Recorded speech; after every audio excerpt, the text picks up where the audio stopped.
Bonjour les amis, tout d'abord merci d'être de plus en plus nombreux à me suivre sur la chaîne. Donc aujourd'hui je vais vous présenter un appareil photo réflexe argentique des années 70, le Canon FTB.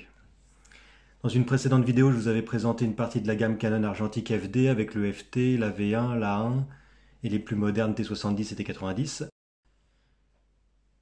Le FTB, sorti en même temps que le modèle professionnel Canon F1 en 1971, va succéder au Canon FT QL.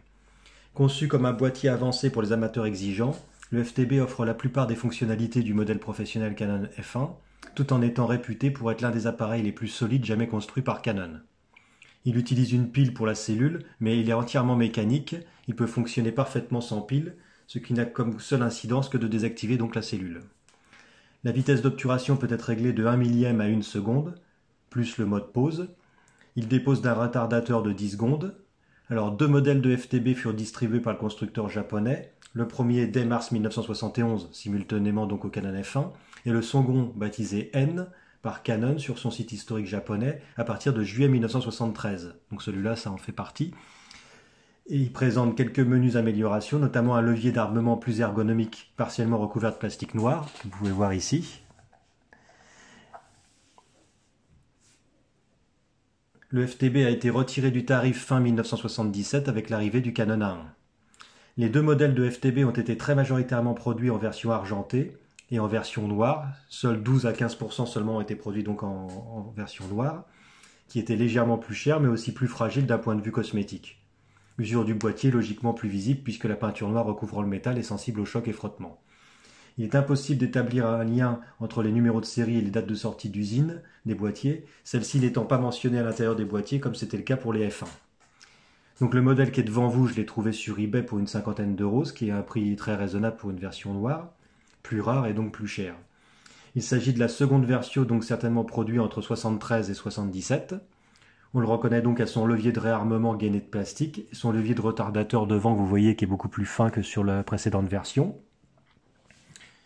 Son prix se situe davantage aujourd'hui autour des 150 euros, le retour massif à l'argentique ayant fait grimper les prix. Il a juste un petit défaut, c'est son compteur de vue qui était bloqué, mais ça bon je vais le résoudre certainement assez facilement. Autrement il fonctionne parfaitement à toutes les vitesses, sa cellule fonctionne, tout est ok. Bon, ça me fait toujours une certaine émotion de le prendre en main car comme je vous l'avais dit dans une précédente vidéo, mon père a commencé son aventure photographique avec des réflexes Canon, dont un FT et un FTB QL noir comme celui-ci. Je pense qu'il s'agit d'un très bon choix pour débuter et apprendre la photographie, car c'est un appareil tout manuel qui permet de se familiariser avec les réglages de la vitesse et du diaphragme. C'est un peu un appareil école comme le SRT 101 de Minolta ou le Camille de Pentax, beaucoup utilisé d'ailleurs dans les écoles de photo pour former les étudiants à l'argentique et aux réglages que l'on retrouve d'ailleurs sur les appareils numériques. Donc pour vous le présenter, donc dessus donc vous avez le déclencheur qui est ici qu'on peut verrouiller avec la position L ou la position A pour le déverrouiller. Le levier de réarmement, donc on déclenche ici. La bague des vitesses, qui va donc de la pose B jusqu'à 1 millième de seconde. Pour changer les ISO, vous tirez sur la molette et vous changez 100 ISO, 200 ISO, etc. Ça va jusqu'à 1600 ISO. Ici, vous avez le bouton on-off. Là, c'est pour vérifier, quand vous allez dans ce sens-là, c'est pour vérifier si la pile est bonne, l'aiguille monte dans le viseur. Et là, vous êtes sur off. Et que vous voulez mettre la cellule en route, vous mettez ici sur on. Ici, c'est le levier de réarmement, de rebobinage du film lorsque le film est fini. Vous déverrouillez ici avec ce petit bouton-là et vous tournez ici. Et pour ouvrir le dos, vous tirez comme ça. Et voilà, ça ouvre le dos.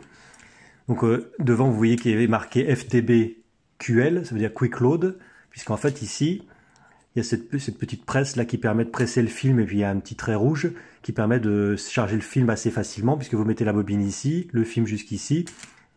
Il suffit de fermer. Vous réarmez jusque la vue 1 et c'est parti. Sur le devant, vous avez ici une prise synchro flash qui est cachée par un petit cache.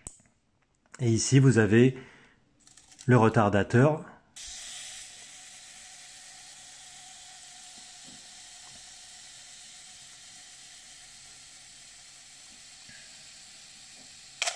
Voilà.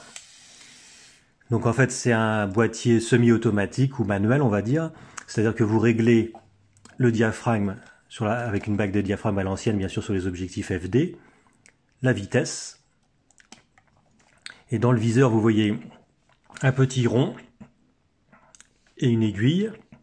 Et lorsque vous avez le petit rond et l'aiguille qui sont superposés, eh bien, votre exposition est faite. C'est vraiment tout ce qu'il y a de plus simple. Et bien sûr, ici, il y a la bague pour la mise au point, qui est bien sûr manuelle aussi. Ici, vous avez le compartiment pile. Donc c'est ici qu'on met une pile bouton pour justement que la cellule puisse fonctionner. Et voilà, donc tout ce qu'il y a de plus simple. Une griffe dessus flash, avec un contact pour déclencher le flash. Donc c'est vrai que vous allez droit à l'essentiel en fait, avec le réglage de la vitesse du diaphragme, le nombre d'ISO et puis la mise au point. Donc c'est vrai que c'est vraiment le boîtier école idéal. Donc voilà pour cette présentation. Je vous dis donc à très bientôt pour de nouvelles aventures et bonnes photos.